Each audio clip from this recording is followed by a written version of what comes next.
பல எதிர்பார்ப்புகளோட வரப்போறது budget. So அன்னைக்கு தான் உங்களுக்கு தெரியும் நம்ம எதிர்பார்ப்புகளை எல்லாம் ஃபுல்ஃபில் பண்ணி நம்மளுடைய மார்க்கெட்டை இன்னும் ஏற்றி கொண்டு போகுமா இல்லை திருப்பி கொஞ்சம் இறக்கத்தில் வருமா என்பது அன்றைய நிகழ்வின் போது தான் தெரியும். IT sector, pharma sector, FMCG இவங்க 3 பேருமே இப்படி தான், மற்றவங்களுக்கு வந்து கொஞ்சம் வேறுபட்டு தான் இருப்பாங்க. அப்படி பார்க்கும்போது இப்போ அவங்களுடைய ராலியை தொடங்க ஆரம்பிச்சிருக்காங்க. ரொம்ப நாளாகவே ரொம்ப அமைதியாக ரொம்ப பெரிய ஏற்றத்தெல்லாம் கொடுக்காத கம்பெனி இதெல்லாம் வந்து பார்த்தீங்கன்னா விலையும் ரொம்ப கம்மி, ரொம்ப வேகமாக கடகடன்னு உங்களுக்கு ஏடாது. ஆனால் குட் நியூஸ் எல்லாம் வரிசையா வர ஆரம்பிக்கும் பட்சத்தில் கொஞ்சம் ஃபாஸ்ட்டாக உங்களுக்கு வந்து ஒரு மூவ்மெண்ட்டை கொடுக்கும். ஜியோ ஃபைனான்ஸை பொறுத்த மட்டும் எப்பெல்லாம் உங்களுக்கு ரேட் குறைஞ்சு கிடைக்குதோ அப்பெல்லாம் கொஞ்சம் கொஞ்சமாக வாங்கி அக்யூமுலேட் பண்ணிட்டே வாங்க. இந்த டிஃபரன்ஸ் ஸ்டாக்ஸை பொறுத்த மட்டும் இந்த பட்ஜெட்டின் போது வாங்குவதற்காக மட்டும் பயன்படுத்தி கொண்டவங்களா இருக்கிறாங்க. அதுக்கப்புறம் அவங்க வேற செக்டருக்கு மூவ் ஆயிடுவாங்க. ஸோ அதானி குரூப்ஸ் ஆஃப் கம்பெனியை பொறுத்த மட்டும் எப்போதுமே வந்து அது ஒரு ஸ்விங் ட்ரேடிங் மாதிரி யூஸ் பண்ணிக்கிறது, நியூஸ் பேஸ்டு யூஸ் பண்ணிக்கிறது, லாபம் வந்தால் புக் பண்ணிட்டு வெளில வருது, அதுதான் எப்போதுமே நல்லது.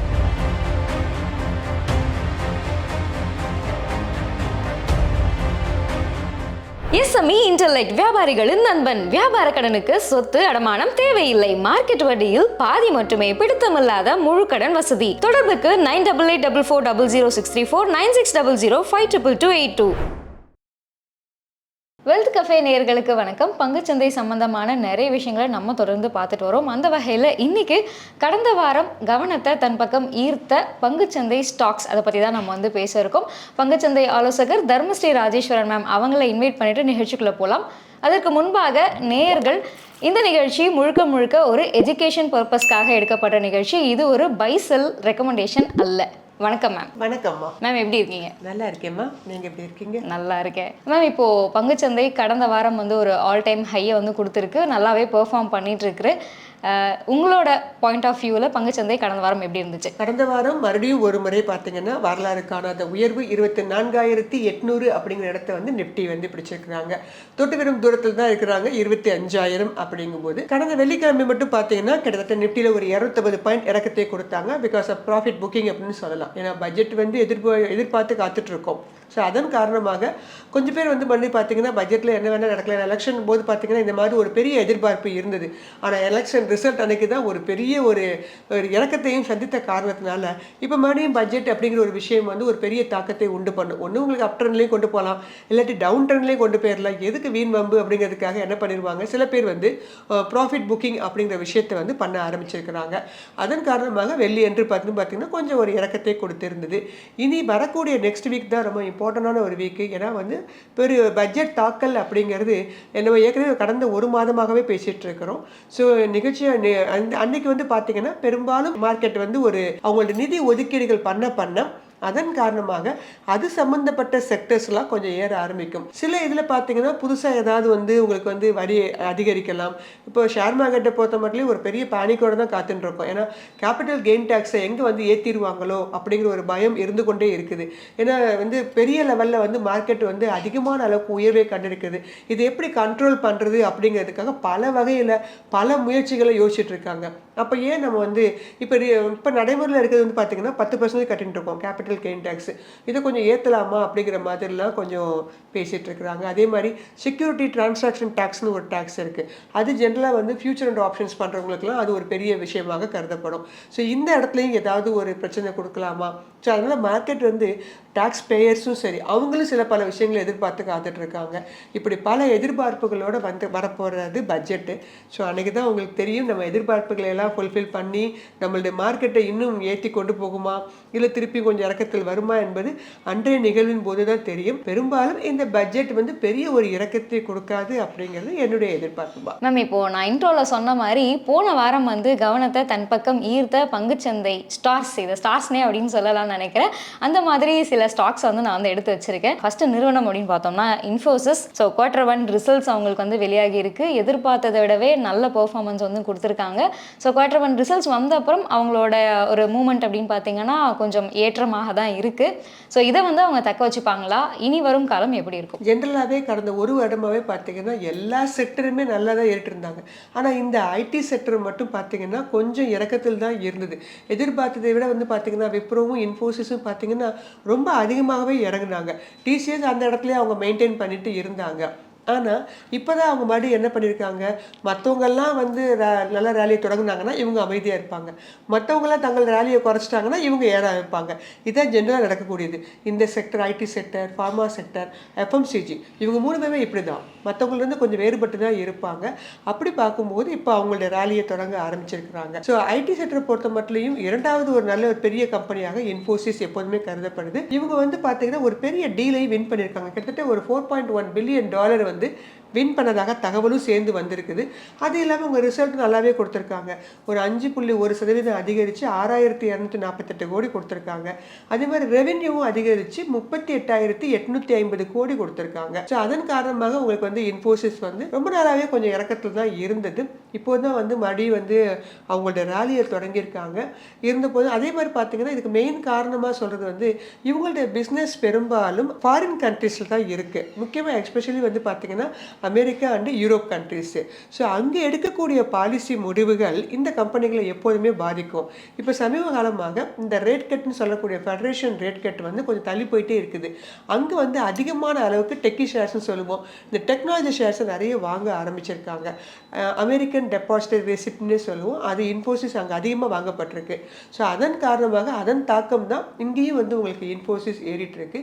எப்போதுமே நல்ல தரமான பங்குகள், ஏன்னா இவங்கெல்லாம் ஒரு பெரிய பெரிய ஜாம்பவான்கள். சேல்ஸே பாருங்கள் 38,850 கோடி. சில கம்பெனிகளுக்கு மொத்த மார்க்கெட் கேப்பே இவ்வளோ தான் இருக்குது. ஸோ அப்படி இருக்கும்போது இந்த மாதிரி கம்பெனிகள்லாம் உங்களுக்கு சற்று விலை குறைந்து காணும்போது நீங்கள் பயப்படாமல் அந்த மாதிரி கம்பெனிகள்லாம் இன்வெஸ்ட் பண்ணிங்கன்னா, அதே மாதிரி கொஞ்சம் வெயிட்டிங் பீரியடும் கொடுத்துருந்தா இப்போதும் பார்த்தீங்கன்னா நல்ல லாபத்தையே பெறலாம். கடந்த ஒரு வருஷம் முன்னாடி ஏன் இன்ஃபோசிஸ் இவ்வளோ இறங்குது, அவ்வளோதானா அப்படின்னு இருந்த மாதிரி இப்போதான் அவங்க வெளிச்சத்துக்கு வர ஆரம்பிச்சிருக்கிறாங்க. இனி அடுத்து வரக்கூடிய காலகட்டத்திலையும் பார்த்தீங்கன்னா ஆர்டிஃபிஷியல் இன்டெலிஜென்ஸ் வந்து ஒரு பெரிய லெவலில் முன்னேற்றம் பெறும்போது ஐடி செக்டர்ஸ் எல்லாமே ஒரு நல்ல growth தான் கொடுக்கும்னு நான் எதிர்பார்க்கிறேன். அடுத்ததாக நம்ம டிஸ்கஸ் பண்ண இருக்க ஒரு நிறுவனம் அப்படின்னு பார்த்தீங்கன்னா வோடஃபோன் ஐடியா. ஏன் இதை பற்றி பேசுகிறோம் அப்படின்னா, வெளியிலேருந்து பார்க்கும்போது இது வந்து ஒரு லாஸ் மேக்கிங் கம்பெனியாக தான் இது வரைக்கும் இருக்குது. ஆனால் இப்போது இவங்க கடந்த வாரம் வந்து என்ன சொல்லியிருக்காங்க அப்படின்னா, நாங்கள் வந்து 4G வந்து இன்னும் கொஞ்சம் ஸ்ட்ரென்தன் பண்ண போகிறோம், 5Gயை நிறைய இடத்துல வந்து இன்ட்ரடியூஸ் பண்ண போகிறோம் அப்படிங்கிற மாதிரியான முயற்சிகளில் இறங்கியிருக்காங்க. இந்த முயற்சி இவங்களுக்கு கை கொடுக்குமா? இதை வந்து இன் ஃபியூச்சர் எப்படி இருக்க போகுது வோடஃபோன் ஐடியா? ஸோ டெலிகாம் செக்டரை பொறுத்த மட்டும் இந்த கம்பெனி வந்து ஒரு 3வது இடத்துல இருக்கக்கூடிய கம்பெனி. பாரதி ஏர்டெல் அண்ட் ரிலையன்ஸ்க்கு அடுத்தபடியாக ரிலையன்ஸ் ஜியோ, இவங்களுக்கு அடுத்தபடியாக ஒரு 3வது இடத்துல இருந்து கொண்டு ஒரு ஓரளவாவது நானும் உங்களுக்கு டஃப் கொடுப்பேன் அப்படிங்கிற மாதிரி இருக்கக்கூடிய ஒரு கம்பெனி. இந்த கம்பெனி வந்து பார்த்தீங்கன்னா இதனுடைய விலை வந்து பார்த்தீங்கன்னா ரொம்ப நாளாக ஏறவே இல்லை. நீங்கள் சொன்ன மாதிரி ஒரு லாஸ் மேக்கிங் கம்பெனியாக தான் இருந்தது. ஆனால் சமீப காலத்தில் நிறைய பல சீர்திருத்தங்கள் எஃப்யூவில் வந்தாங்க. ஃபாலோ அண்ட் பப்ளிக் அவர் வந்தோடனே கொஞ்சம் அவங்க மேலேயும் கொஞ்சம் இந்த வெளிச்சமெல்லாம் பட ஆரம்பிச்சிருக்கு. அது மட்டும் இல்லை, அவங்களுடைய கரண்ட் அட்ஜஸ்டட் கிராஸ் ரெவென்யூ அப்படின்னு சொல்லுவோம், அது வந்து கிட்டத்தட்ட எவ்வளோ இருந்துச்சு, அவங்களோட லைபிலிட்டி எவ்வளோ இருந்துன்னு பார்த்தீங்கன்னா 70,300 கோடி அப்படிங்கிற லெவலில் வச்சுருந்தாங்க. இப்போ வந்து என்ன பண்ணிக்க போகிறோம்னு சொன்னாங்கன்னா, நாங்கள் கொஞ்சம் ரெடியூஸ் பண்ண போகிறோம், 30,000 35,000 கோடிக்குள்ளார பாதிக்கு பாதியாக கொண்டு வராங்க. இது ஒரு குட் நியூஸாக பார்க்கப்படுது. அடுத்தபடியாக அடுத்த மாதத்தில் வந்து பார்த்தீங்கன்னா MSCI இண்டெக்ஸ்னு ஒன்று சொல்லுவோம், மார்கன் ஸ்டான்லி கேபிட்டல் இன்டர்நேஷ்னல் இண்டெக்ஸ்னு அதுக்கு பேர். அதாவது ஒரு 1430 கம்பெனி அந்த லிஸ்ட்டில் இருப்பாங்க. 29 கண்ட்ரீஸ்லேருந்து இருக்கக்கூடிய ஒரு கம்பெனி. அது ஒரு குரூப் ஆஃப் கம்பெனி. இதில் அடுத்த மாதம் இந்த கம்பெனியை கொஞ்சம் சேர்க்கலாமா அப்படிங்கிற ஒரு தகவல் வந்துட்டுருக்கு. ஒருவேளை சேர்த்துட்டாங்க அப்படின்னா இன்னும் ரேட் ஏற ஆரம்பிச்சிடும். ஸோ இந்த 2 நியூஸுமே அவங்களுடைய கடன் சுமையை குறைக்கிறாங்க. அதே மாதிரி 5Gலேயும் வந்து ஒரு பார்ட்டிசிபேட் பண்ணி ஒரு போர்ஷனை அவங்களுக்கு வாங்க போகிறாங்க. ஸோ இது எல்லாம் தான் ஒரு குட் நியூஸாக வோடஃபோன் ஐடியாவுக்கு பார்க்கப்படுது. ரொம்ப நாளாகவே ரொம்ப அமைதியாக ரொம்ப பெரிய ஏற்றத்தெல்லாம் கொடுக்காத கம்பெனி.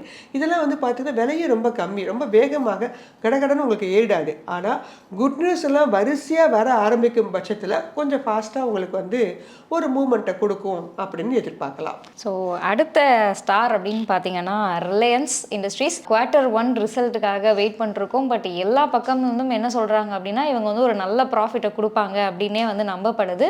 ஸோ Q1 ரிசல்ட்ஸ் ரிலையன்ஸ்க்கு எப்படி இருக்கும்? இந்த பதிவின் போது இன்னும் கொடுக்கல, இன்னைக்கு ஈவினிங் போல தான் கொடுக்கறதா சொல்லியிருக்கிறாங்க.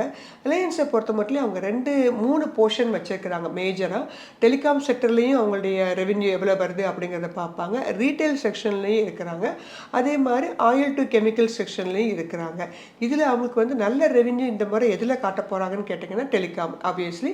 அதே மாதிரி ரீட்டைல் நிறைய ஸ்டோர்ஸ் வந்து அவங்க ஆரம்பிச்சிருக்கிறாங்க. அதே மாதிரி டெலிகாமில் வந்து பார்த்தீங்கன்னா கிட்டத்தட்ட ஒரு $9 மில்லியன் யூசர்ஸ் வந்து புதுசாக ஜாயின் பண்ணிக்கிறதாகவும் சொல்லியிருக்கிறாங்க. பட் அந்த சைடு கொஞ்சம் வீக்கராக தான் இருக்கிறாங்க. ஆயில் டு கெமிக்கலில் கொஞ்சம் அண்டர் பெர்ஃபார்மன்ஸில் தான் இருக்கிறதாக தகவல். பட் எனிவே ஓவராலாக பார்க்கும்போது எல்லா புரோக்கிங் ரிசர்ச் கம்பெனிஸ் எல்லாருமே பார்த்தீங்கன்னா Q1 ரிசல்ட் எப்போதுமே ரிலையன்ஸ் நல்லா தான் கொடுப்பாங்க அப்படிங்கிற மாதிரி எக்ஸ்பெக்ட் பண்ணுறாங்க.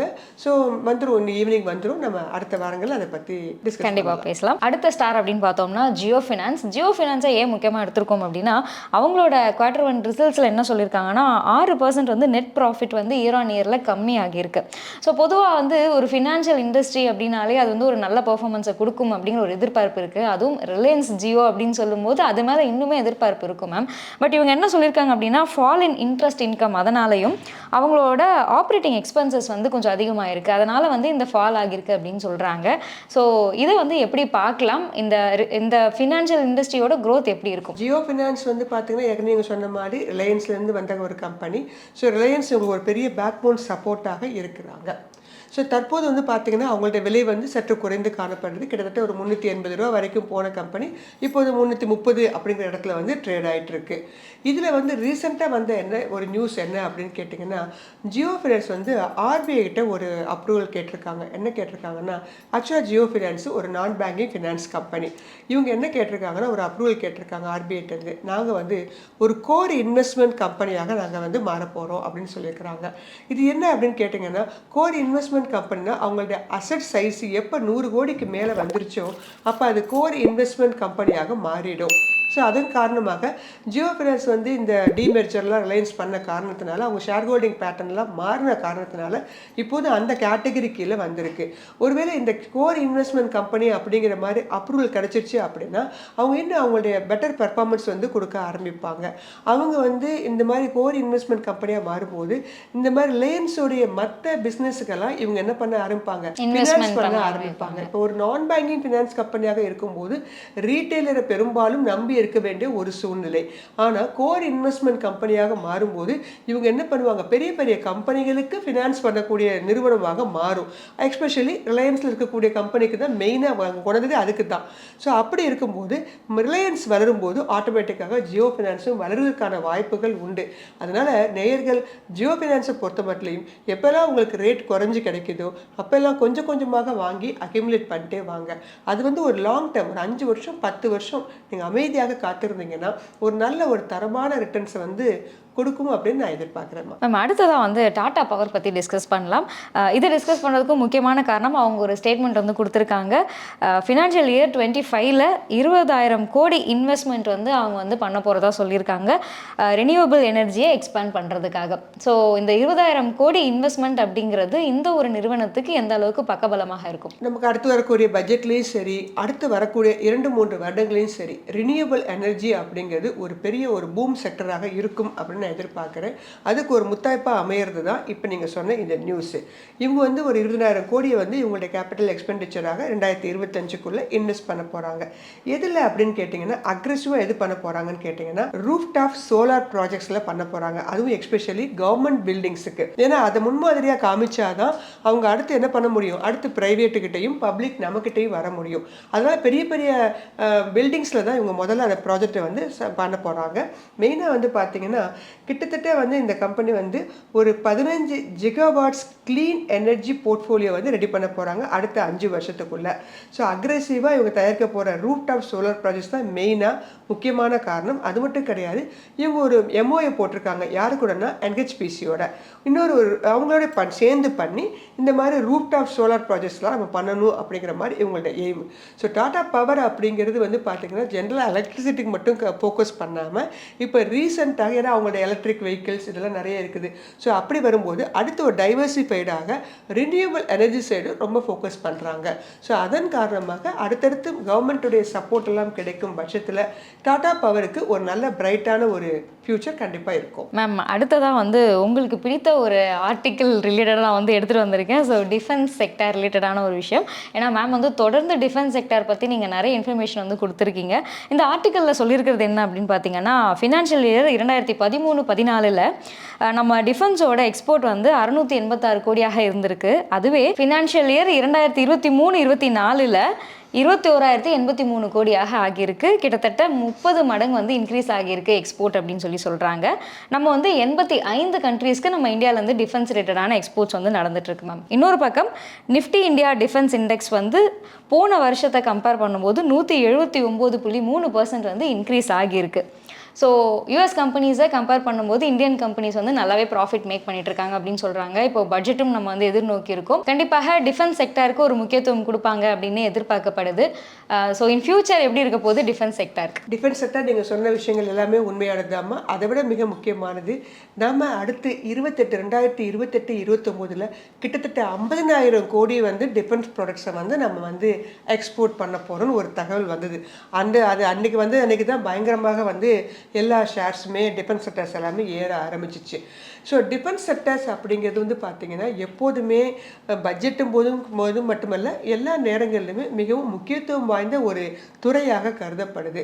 இப்போ சமீப காலமாக ஒரு 2-3 நாட்களாக பார்த்திங்கன்னா டிஃபென்ஸ் செக்டரில் ஒரு ப்ராஃபிட் புக்கிங் நடந்துகிட்ருக்கு.